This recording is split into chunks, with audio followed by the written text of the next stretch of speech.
The next psalm is Psalm 142. Once again, we have a psalm of David, and he's coming to the Lord in this psalm and declaring the Lord to be his only source for deliverance and protection. And that's really kind of the sense of this psalm. You'll notice the title of the psalm says, when he was in the cave. Well, there was a lot of times David was living in caves during that period of time when Saul was hunting him down like an animal. So he's most likely in that time of his life on the run, if you will, and he's crying out to the Lord. And I want you to notice how he puts the Lord, or sets the Lord up in this prayer as the only way that he's going to be taken care of. He says in verse 1, with my voice I cry out to the Lord. With my voice I plead for mercy to the Lord. I pour out my complaint before him. I tell my trouble before him. Notice that. I tell God my troubles. Do you tell God your troubles? Can you talk to him about your troubles without necessarily even asking for anything?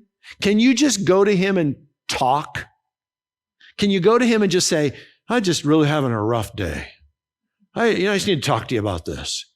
Do you have that kind of a relationship with the Lord? That you can just tell him things?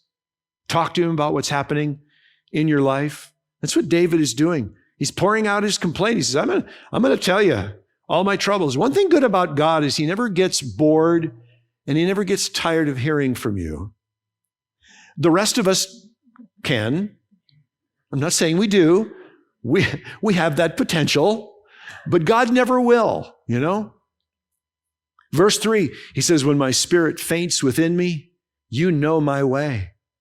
In the path where I walk, they have hidden a trap for me. Look to the right and see. There's none who takes notice of me. No judge remains to me, no refuge remains to me. No one cares for my soul. David is telling the Lord that he has no one but God. He's crying to the Lord. He's complaining to the Lord because the Lord is it. And that's why he says in verse 5, I cry to you, O Lord. I say, you are my refuge, my portion in the land of the living. Therefore, he says, attend to my cry, for I am brought very low. And I particularly like what he says at the end of verse 6. He says, deliver me from my persecutors. Look at this. For they're too strong for me. And David was a warrior. He was a fighter. David was a scrapper. And he was, and he knew what it was to battle in the power of the Lord. And yet he also knew when he was outmatched personally.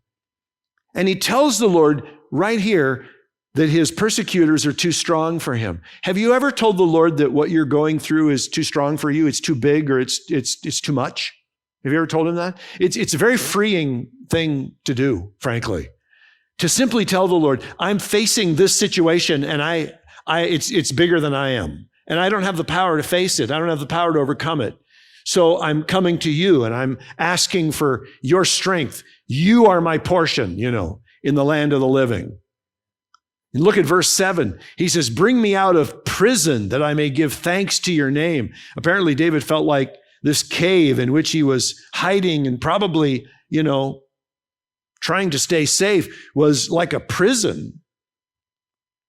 He says in the middle of verse 7, the righteous will surround me, for you will deal bountifully with me. And once again, David ends his prayer with one of these statements of confidence, because you can tell he's not in a very good mood. He's feeling pretty vulnerable. He's telling the Lord, you're the only one to take care of me. He says, look around. There's nobody here. There's nobody else to take care of me. It's just you. And he's saying, God, I need you to attend to my cry. I need you to deliver me. I need you to take care of me. These people are too strong for me. But you know what?